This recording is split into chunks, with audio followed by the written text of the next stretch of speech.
We welcome everyone this morning. Thank you all for joining us. A beautiful way to start off the week.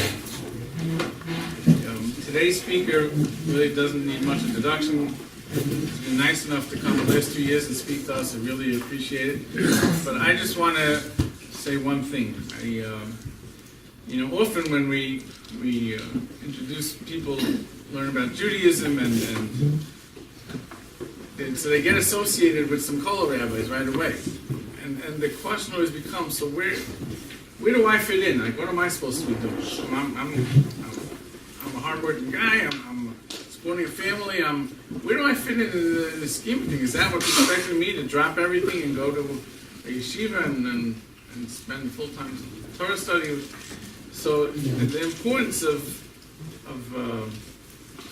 being able to expose the community to people who are involved in the world and yet are committed to study Torah every day, committed to pray with minyanim, committed to be involved in Judaism, not just as a pastime, but actively, is extremely important. And I really deeply hope that the immaterial, regardless of whatever Moshe is going to speak about, but the fact that come down to me is a beautiful thing, and I hope it'll have an influence on everyone here, lift everyone here, and the goal of having Judaism become an active part of our lives, not just something we passively do, but something that's active on the front burner, the time we spend studying Torah, the involvement we have in prayer, in chesed, and kindness should all become active. Moshe Kal is a household name. I'm not going to embarrass him to say any more about him. I just thank him very much for coming here. Thank you very much for introducing me to his son Sully, who's following his father's footsteps, and with no further ado, thank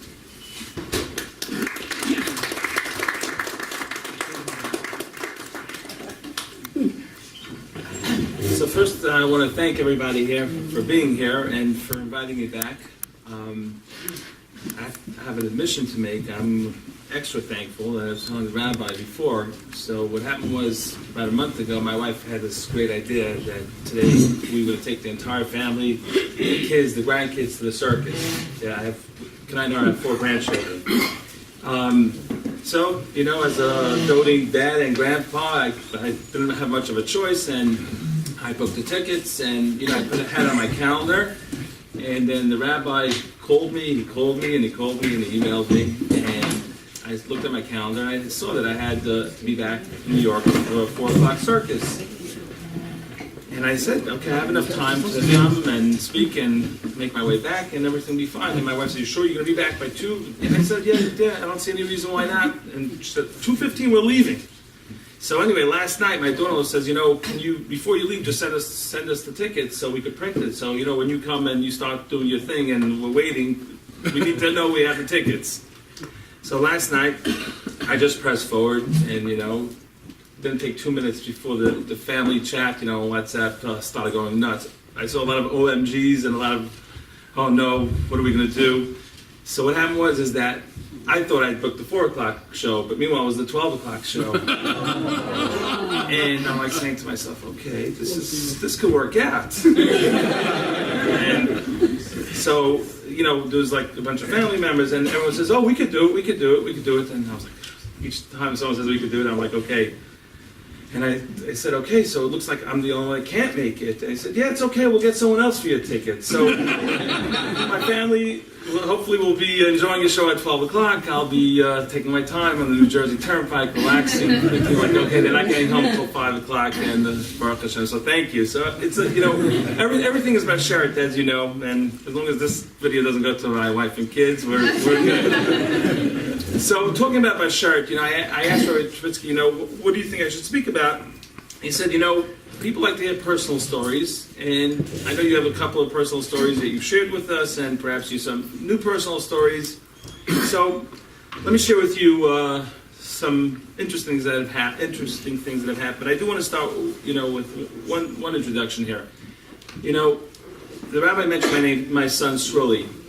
My son Sruli, is my oldest son. I'm very proud of him. And I get to work with him every single day, which is an extreme pleasure. It also puts a big responsibility, big onus on me to always remind myself, besides trying to make a Kiddush Hashem, bring honor to myself as a religious Jew. But it's also, when you have your son, you always have to remember that you're teaching him. But that, so I have that opportunity every single day to spend time with him and to teach him. It's a constant involvement of teaching our children. And it was a few weeks ago, I was in the car with him, and he said, Todd, I meant to ask you, I was, Rabbi Trubitsky, asked me about accepting an honoree for the, community. So I'm not one to tell my kids what to do. I try to show them what to do, and I kind of try to lead them into making their decisions. And thankfully, Hashem has blessed me with, children that generally follow that. So I said, so what do you think? He said, I don't know. It's we're young, me and my wife Batya. It's hard to call people and this and that. I said, okay, but I said, he goes, but I know what Rabbi Trubitsky does. I know what the community does. So I kind of feel like I should. So I said, oh, so I was like, okay, sounds like you're thinking about making the right decision. And he said, but I'll tell you what, really, I don't think I have a choice, because what happened is that, Rabbi Trubitsky had reached out to me a few times, and I wasn't really interested. And then, we made up that he was going to be in New York, a few weeks ago, and we were going to get together. So I told Rabbi Trubitsky that, we made up during the day that Shirley was busy that day, he wasn't going to be available until about 10 o'clock. And then he saw as it was getting later, he had an engagement party to go to in Queens, and he called Rabbi Trubitsky back at 10 o'clock, and he said, look, I feel terrible, but I'm not going to be done until really late. I don't want to keep you waiting. And I'm sure you guys know or don't know that Rabbi Trubitsky, when he's done most of the time, I think he drives back here. So my son felt bad. He said, I don't want to keep you. He says, listen, Rabbi Trubitsky told him, said, look, don't worry about me. I just feel bad for you. If you're willing to talk to me anytime I'm here, I'm not going home. My son told me that it was after 12 o'clock at night that he ended up meeting with Trubitsky. And he felt so bad for Trubitsky, and they spent about an hour together. And my son was telling me this, and I'm like, and what?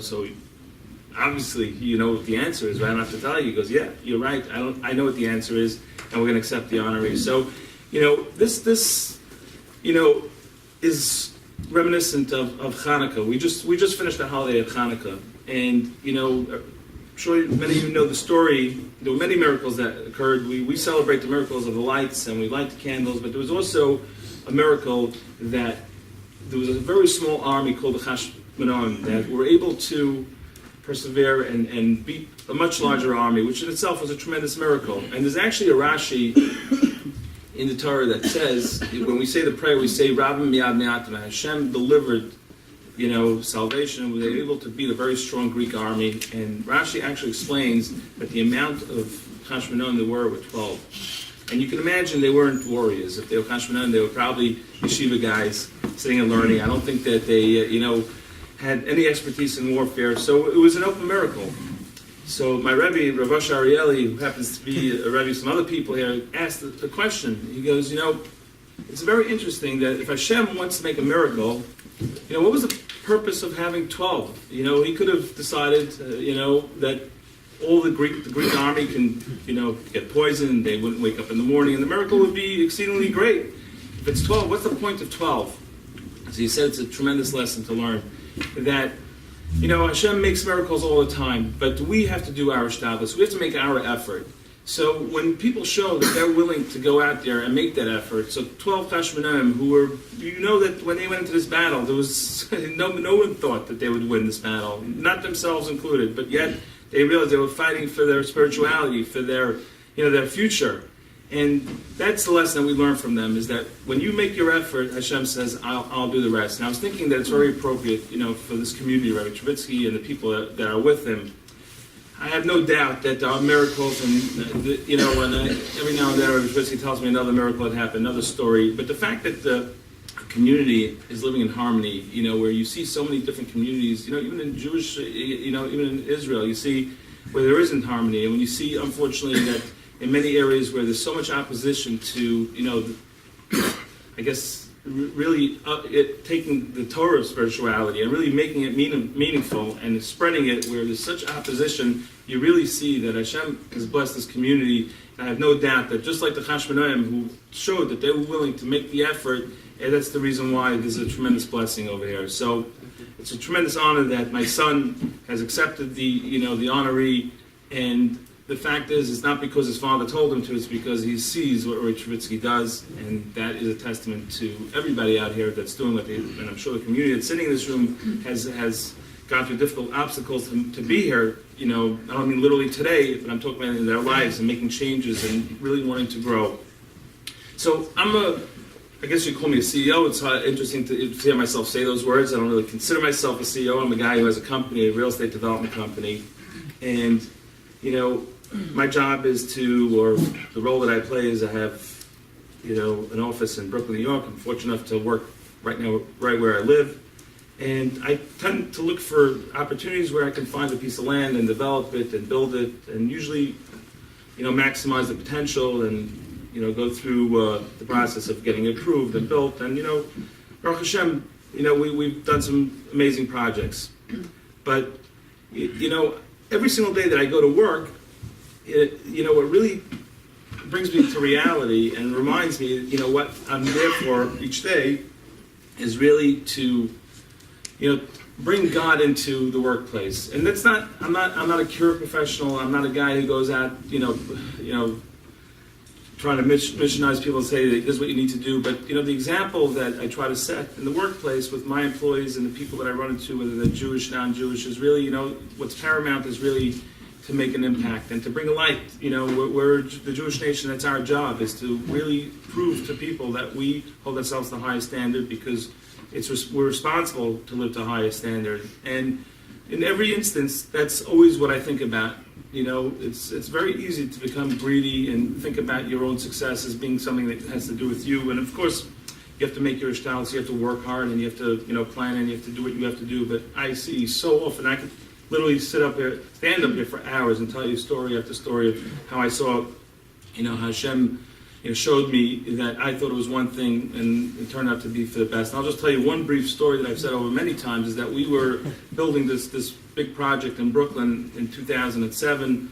At the time, the market was doing very well. It was going to be a multifamily, 150,000 square foot building. And by the time we were trying to get our loan to finance the property, the bank decided that they weren't going to give it to us. And it made no sense because the economy was still good. The bank had just given us a loan for another property, and they were excited about giving us this loan.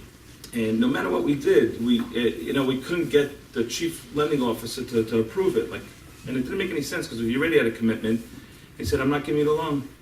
And we were devastated. And not only that, that the brokers who facilitated the loan told this bank, which was HSBC Bank, that if they don't make this loan, they're going to lose us as clients, and if they can't rely on HSBC, they can't bring other clients there, and they're going to take away their business. They've done close to $500 million worth of financing through HSBC.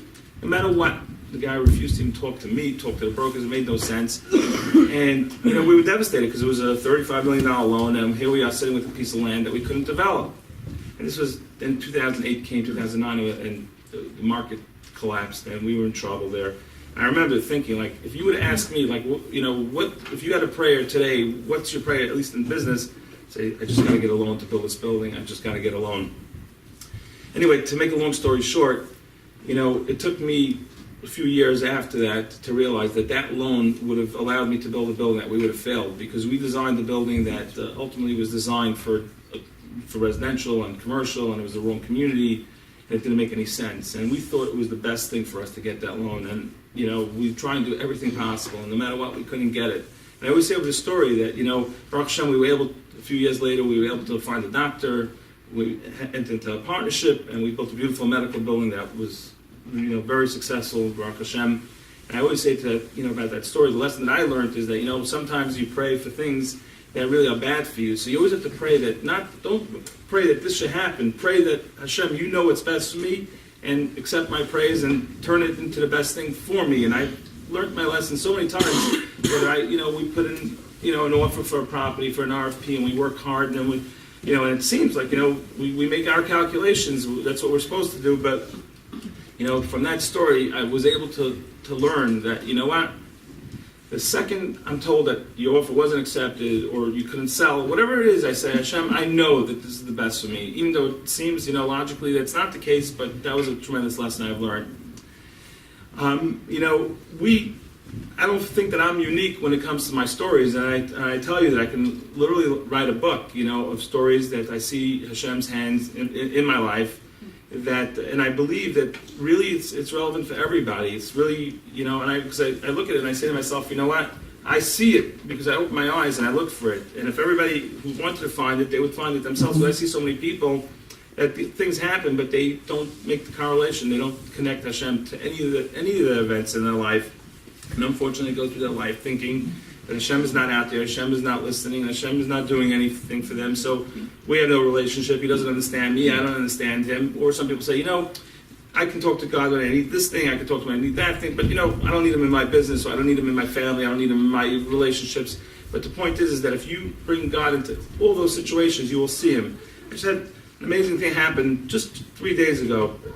What happened is that I have a guy who calls me up. He calls me up periodically. He's a distant cousin, and he's not really in the real estate business. So he calls me up here and there for advice. And, I try to give him my best advice. And at this time I was like, he called me again. But I was thinking to myself, what, the guy wants advice. If I have something good advice to give, I'm happy to do it. So I made up with him 3-4 days ago. I said, I have some time for you on Friday. And let's sit down, tell me what your questions are, and let's see if I can help you. Friday morning, I was sitting, generally, I start my day off, I spend 3 hours learning as a rule, maybe even more. I start my day very early, and that, by the way, is the reason why I have this connection to Hashem and why, my work day is different, is because I'm fortunate enough, to have my own company, and I can do this. And I've been doing this for many years. I start off my day from, I learn from 5:30 to 7, then from 8 to 9, then from 10 to 11:30. So, thankfully I'm very busy learning Torah. And, it happened to be that my phone, I usually shut my phone off. I'm able to shut my phone off during those hours. And my phone was on, and this guy called me up, and I picked up the phone and said, okay, I promised him I'll talk to him on Friday. And I said, you know what? It sounds like you're anxious. What's the question? What do you want to know? So he says to me, he goes, I have a question because I own this piece of property. There's a guy next door who owns a building, who built a building, and he overbuilt the property, and he needs air rights. I don't know, basically the way it works is that every property in New York has a certain amount of development rights, and if you overbuild, you can either demolish the part you overbuild, or if you can get the neighboring property to sell you some of their development rights, you can get your building approved.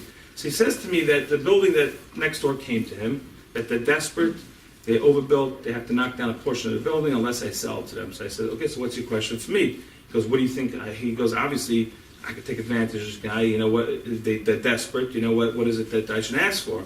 So I said, so why are you asking me this question? I mean, you just laid out, this is not a real estate question, this is, I don't know, call it greedy, not greedy, opportunity, whatever you want to call it, So, while he's asking me the question, I said, one second, where's this building?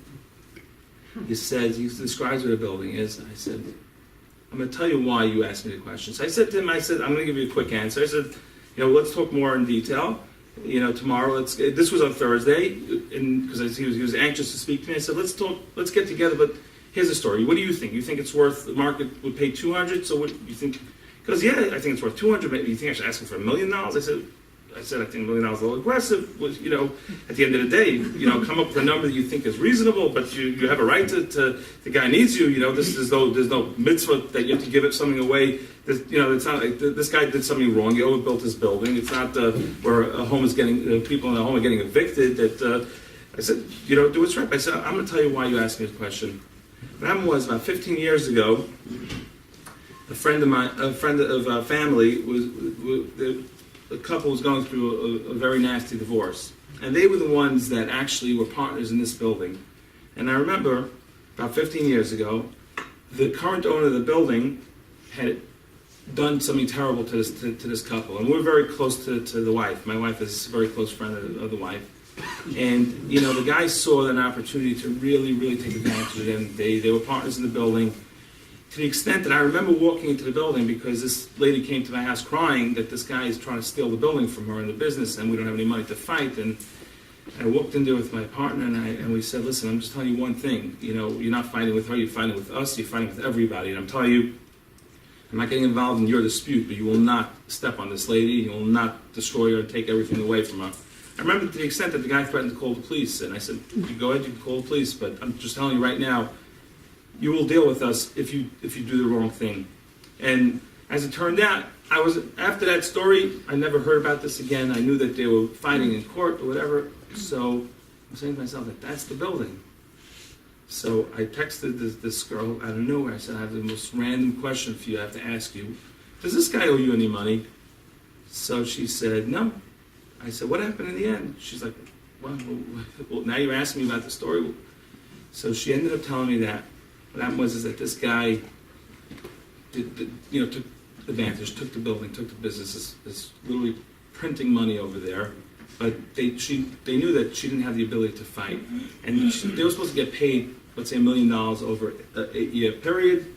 And in the 4th year, the guy decided he's going to stop paying. He figured that, you know what, this lady can't fight with him, and obviously he's not a good actor, and that's what he decided. And she, unfortunately, had to hire a lawyer to fight because the case was black and white, that she had every right to get this money. He said there were some taxes that weren't paid, some nonsense. She had to pay a lawyer a contingency fee to win. The day before the trial, when you have to go to mediation, the guy realized that she wasn't going to back down. They were going to go to trial. He was going to lose, so he paid her. I said, what were the legal fees? It was like $110,000. So I said, okay, so how do so obviously God gave this situation for me to handle. So I was thinking about it Thursday night. I was like, okay, first of all, this is a complicated, discussion to begin with, but how do I get this girl back money? Because over here you have a guy who technically is trying to capitalize on his opportunity, and at the same time I'm saying to myself, any money that he would get, I would have to ask him to give up. And at the same time, this guy really owes this woman money, but it's nobody's business who owes money and all that. You get the picture. So, I was saying to myself, I said, before I speak to this guy, I said to Hashem, listen, if you could give me the opportunity, give me the right idea to come up with at least a strategy. So I was talking to the guy, and I said, I know that if I bring up this story, and explain to him, then the whole discussion is going to get clouded because he's going to say, it's my money, it's that money. So I spent about 10 minutes going through how much money you wanted. I said, that's the amount you want? Because he said, I really want 500, but the guy, I think I could get 300, 350. I said, well, so tell me the number. Just tell me the number that you're happy with. And I went, 350. I said, you happy with 350? He said, yes. I said, okay. Now let me tell you why you came and asked me. You don't know why you came to ask me the story. I told him what happened. He goes, that's crazy. Because I'd love to get back to as much money as I can for this girl. You tell me the story. So I said, here's the deal. I said, I'm not even going to ask you what happened. I'm going to give you this girl's name. And God willing, when you sit down with this person, you're not going to tell him anything about anything because there's no reason for him to know any of this.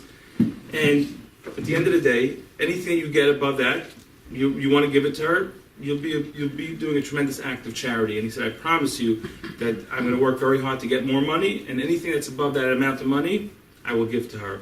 This happened literally on Friday, so maybe next year I'll tell you the end of the story, but I was saying to myself that, what's amazing about the story is, maybe if I find that earlier, maybe I'll tell the rabbi. But I was saying to myself that, everything works for me, the Keneged Midah, right?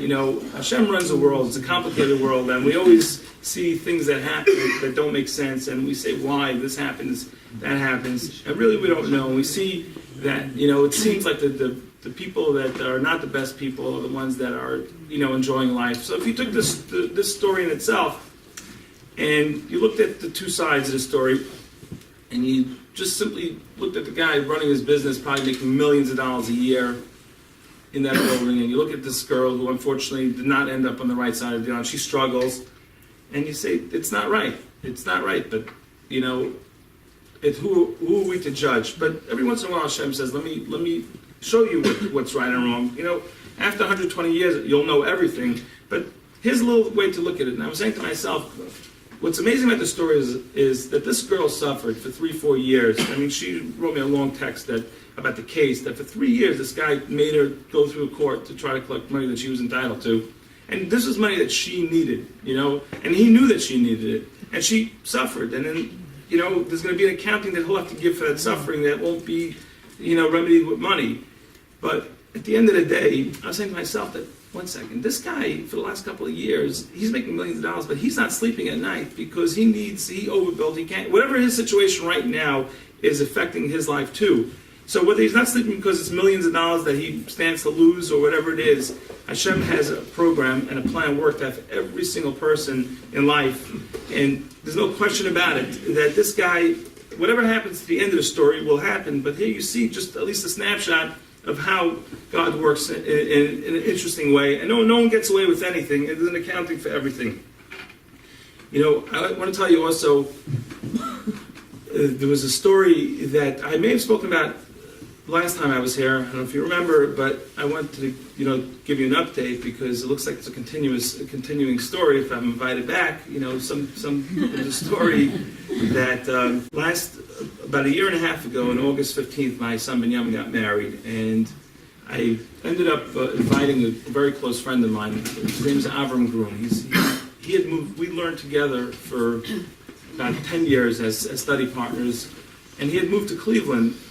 And when he moved to Cleveland, he was invited to the wedding, and he said that he was going to be coming to the wedding because we were very close. And saw him at the wedding. He was there with his 4 kids. I said, "Avram, where's your wife? So nice he came." No, she had to stay home with the baby. They had a newborn baby, just a few months old. So that was Tuesday night, and on Thursday night, we were busy with the Shev Brachas, the parties afterwards, and, I told him, thank you so much for coming, and have a safe trip home. On Friday morning, I looked at my phone at, 6 o'clock in the morning, and I see that I missed a bunch of calls from him. And they were at 3 o'clock in the morning, so, I got a little nervous, why was he calling me at 2, 3 in the morning? Maybe he dialed me by mistake. So I tried calling him back, and there's no answer. Okay, thinking maybe, he had to speak to me, he was bored on the car. Anyway, by about 8 o'clock, I started getting text messages and pictures, and he had been driving on Route 80 on the way back to Cleveland, and there was a truck that turned over right in front of him, and he drove into a truck without touching his brakes at 75 miles an hour with his kids. And the pictures that I saw were frightening. I mean, he had a minivan that it was decimated, and I couldn't even get any answer. I started calling his brothers, his mother, his father. We were getting bits and pieces. And the whole Friday, before that Shabbos, we were getting updates that were terrible. That they had to airlift 2 of the daughters. One of them had terrible internal injuries. The other one, had, suspected brain damage. All the kids were, broken bones. And here we were going into Shabbos on Friday. It was actually the Shabbos Shev Brachas. After the wedding for 7 days, there's different parties. So you can imagine that Shabbos Shev Brachas. We didn't tell the bride and groom anything. But me, my wife, we knew.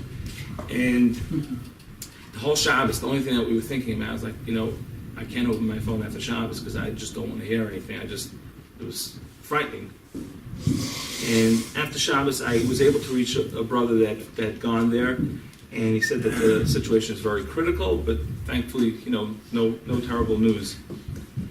Anyway, I was saying to myself, I'm going to get on a plane on Sunday, and they ended up, since they were on Route 80, they were on the way to Cleveland. They ended up being airlifted to Pittsburgh. That was the closest trauma unit that they took them there, so I was planning on going after the morning breakfast to Shev Brachas.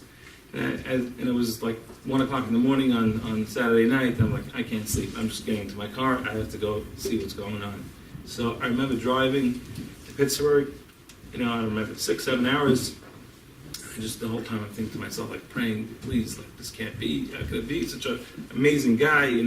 This guy is an amazing person. How could it be that he's in his car and he came to my kid's wedding and now he's going back and he has to deal with this? I just remember praying the whole time. I remember as I pulled into Pittsburgh that just frightened what I was going to see. I mean, I had heard what was going on there, and I was afraid. I didn't know. I knew that my friend was alive. I know that he had a broken bone, But what am I facing? What am I going to say to him? What am I going to do? And I just remember sitting outside the hospital for 2 hours, just like afraid to walk in there. And I walked in there, and it's a sight that no one should ever have to see. You know, he was sitting, his hand was broken. I think he had a broken, something in his chest was broken. He had his 7-year-old son had his jaw. I mean, but the worst was the 2 girls. One of them, I couldn't see because she was in surgery, Hadassah, and then there was Chavela, who was 7 years old or 8 years old at the time. And, she didn't look bad. She wasn't, she didn't have a bruise or cut, but she was unresponsive. And the doctors were saying that there's no question about it, that she has a serious brain injury. And we don't know with brain injuries with children what's going to be. You got to be patient, but and they were starting to prepare the parents right away. You have to realize that this is not something that's going to get resolved quickly, if ever. And to see a parent sitting by the bedside, like begging the child, please just show me some sign of life, so I know that that it's not over. And Avram was there. I was sitting there talking to him, and I went over to his wife Michal, and she said, like, I know. And by the way, all this is, you can probably find this on YouTube's. I tell you, it's worth watching. What they did throughout this whole ordeal. But I remember her telling me that I can't believe it. There's always a story. This was right before Rosh Hashanah, like an hour. Like, there's always a story that something happened. I just never thought that our family would be that story. But I know that Hashem has chosen my family to really inspire people to get better, to change, to improve. And she went out there begging people to daven, to take on anything. And literally thousands of people were touched by the story, because every single day, literally, Avram, my friend, Larissa, would go out there and talk to people. Please, today there was just a little bit, she blinked her eye, please daven. Anyway, so I left there heartbroken, not knowing what was going to be with Hadassah, and with Chavo, things looking very grim. And, a few weeks later, I said I have to go visit again. There was really Hadassah miraculously was starting to get better. She had survived. Like, the doctor said they never ever gave so many surgeries to a child in a 2-day period. And there's miracle after miracle that happened, that the right doctor was in there who realized that her spleen was damaged. I mean, the fact that they went to the hospital, the fact where it happened. I mean, Avram, when he spoke about this, he gave literally step by step what the miracles that happened over there. And anyway, a few weeks later, I said, I'm going to go visit them. So I called Michal, his wife, and I said, I want to bring a gift to Hadassah. I'm going to stop off in a toy store. She said, yeah, she's up, she's up for gifts, and it'd be nice. So I went there, and I was saying to myself while I was walking to the house, I was like, 1 second, should I buy for Chava a gift to this girl who's, unresponsive? Like, I was a little sheepish, like, you bring me a gift, you can put it. I said, yeah, why not? Let me go buy her a gift. She happens to know me very well, this girl, because she used to come to the house to learn with us in the morning many times when my Larissa was babysitting. I said, okay, I picked up some silly stuff there that you squeeze it barks or whatever it is, and I said, okay, that's silly enough for her, and I put it in the bag. So I brought to Hadassah gifts, and then I knew that I had to walk into the next room, and Michal sitting on the bed, and really nothing had happened. I don't know if this was 2, 3, 4 weeks after the accident, just hoping and praying. Doctors say you never know, brain injuries, you just have to wait and wait and wait, but nothing. So I walked in there and I said, hi, what's doing? I said, listen, I brought something here for Chavela, can I give it to her? She said, sure. And Michal looked at Chavela and he said, she's here with a present. And her eyes are open all the time, and she's not acknowledging anything. And then I take out this stuffed animal and I squeeze it, and she starts laughing. And I'm like, I look at Michal and I said, did that ever happen? I thought that never happened before. It was the first time. So I started squeezing and like, and that's it. I got one laugh, and I said to myself, as I was leaving, I said, like, this is a sign that you can't give up. You can't give up. That this was a message to the mother, a message to me. You just got to keep praying. Something good's going to happen. Anyway, this went on. And I remember saying to myself, Avram was asking people, please take on something that you can just, anything for my kids. And literally the mother begged people, and so many people made so many monumental changes in their life for this family. and that I know of, and I can only imagine the things that I don't know.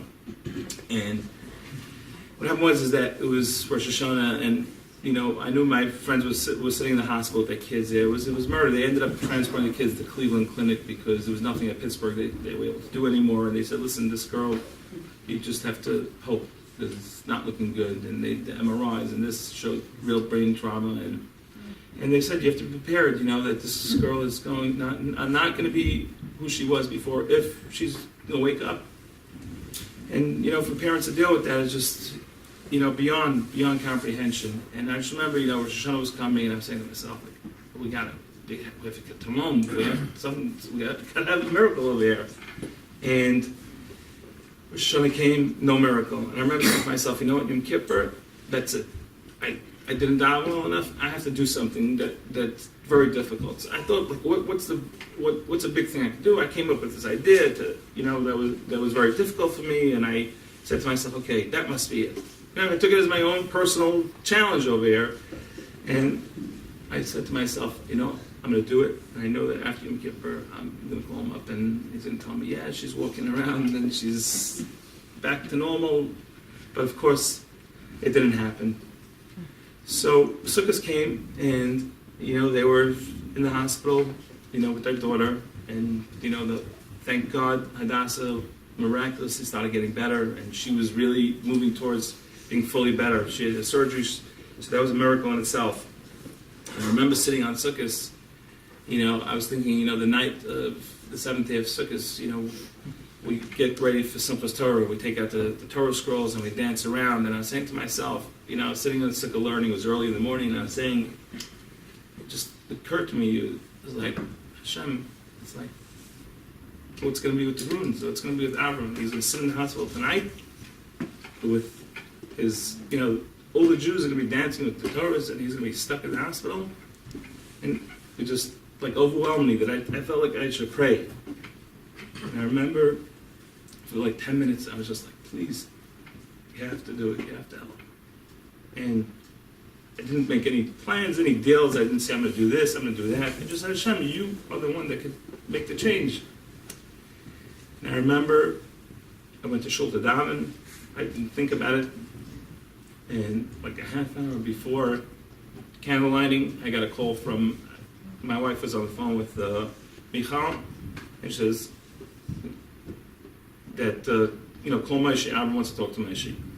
So I took the phone and said, I want you to know that today, I walked into the room, and my daughter said Tati. And I'll tell you the end of the story is that both of the girls are back in school. And yes, Chava still has to, she works with but she's her feisty self. She's, she came to visit us in the office. She was taking the stuff and knocking it down. She was back to herself. And really a real miracle. I mean, and as a matter of fact, the doctors, because I kept saying, this guy Avram is such a person, and his wife, they live such a moon and betacha and such faith. Like, they don't want to accept that it's a miracle. He always said, this is Hashem. Hashem, what do you mean? He never ever doubted that Hashem was going to help him. Whatever was going to be, it was going to be good, that Hashem was going to help him. And finally I said, Avram, come on. I said, you got to tell me that the doctors there are astonished. So he tells me, I want you to know. He called me. He said, no, I'm not. So a few days later, he calls me up and said, I know you know that there was a miracle here, right? He goes, today a doctor came into the room and said, I have to see the miracle child that the story happened to. And when they came from the Cleveland Clinic in the Pittsburgh, when they invited them, we had a Suda Seidah, we had a party, to thank Hashem. The doctor said that they never saw a miracle like this. But the truth is that, the lesson that I learned is that many times Hashem does things because He wants prayers, right? We know that throughout history, that many of our grandmas, our forefathers, Abraham and and Isaac and Jacob, all their wives, couldn't give birth to children, and they suffered tremendously, and it's explained that the reason why they suffer is because Hashem wanted their prayers. And you know what? It doesn't sound fair. Like, what, Hashem wants prayers? That go do nice things for praise. But at the end of the day, we don't understand these things. But that's the fact that Hashem desires praise from His children. And there's no question about it that that's what Hashem wanted from me and from everybody else. Wasn't my prayers that made a difference, but nonetheless, anybody who's connected to a story is because Hashem wants them to be connected to that story. And I'll just finish with a nice thing that I heard about people who go through difficult times.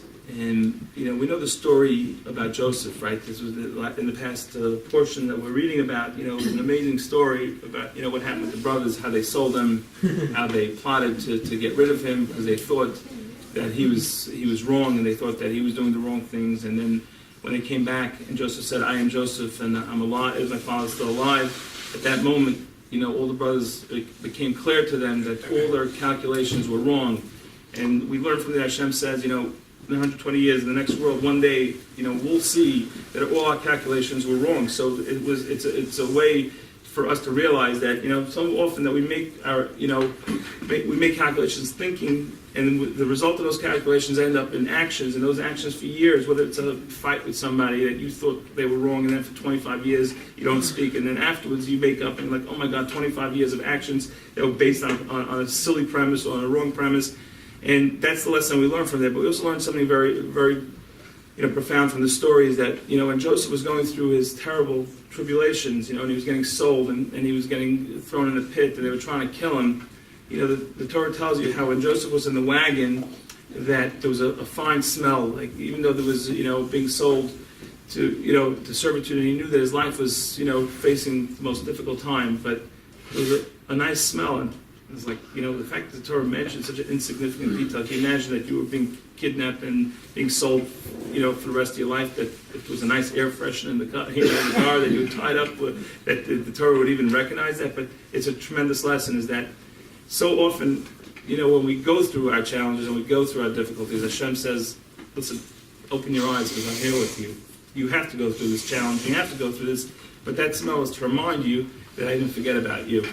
And there was a story that I heard from Rabbi Krohn was saying over that there was a story about many years, not many years ago, actually just a few years ago, there was an accident with a van that was going back to yeshiva after a weekend, and unfortunately 2 boys tragically passed away.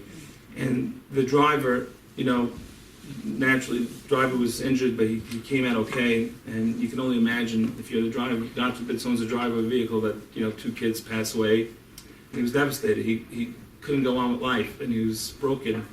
So what happened was that a donor actually, they kept telling him, and they did an investigation, and they determined that he wasn't speeding, there was no loud music, there was nothing wrong. It was just a sharp, windy highway that they ended up, unfortunately after the story, they put a guardrail on it because of this.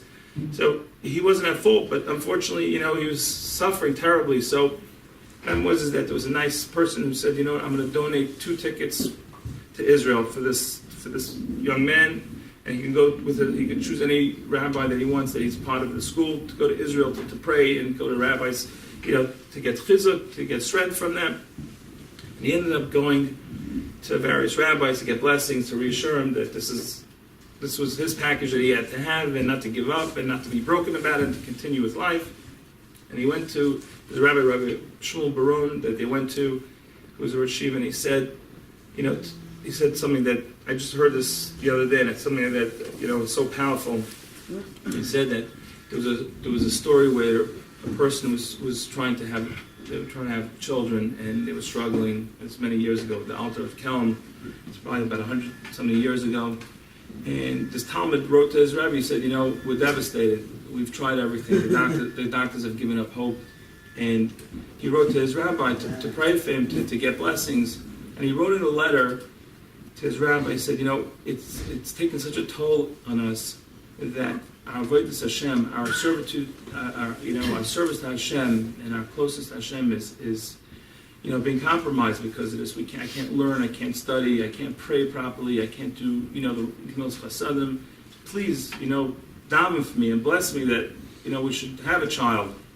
And the rabbi wrote back to him, and he said to him, he says, my dear student, of course I'll pray for you, and of course I'll give you all the blessings, but you have to realize something here. He said, Halazeh avodas Hashem, he said, you're making a tremendous miscalculation here. He's saying that you are saying that because of all these challenges, your connection, your service to Hashem doesn't exist. It is getting compromised.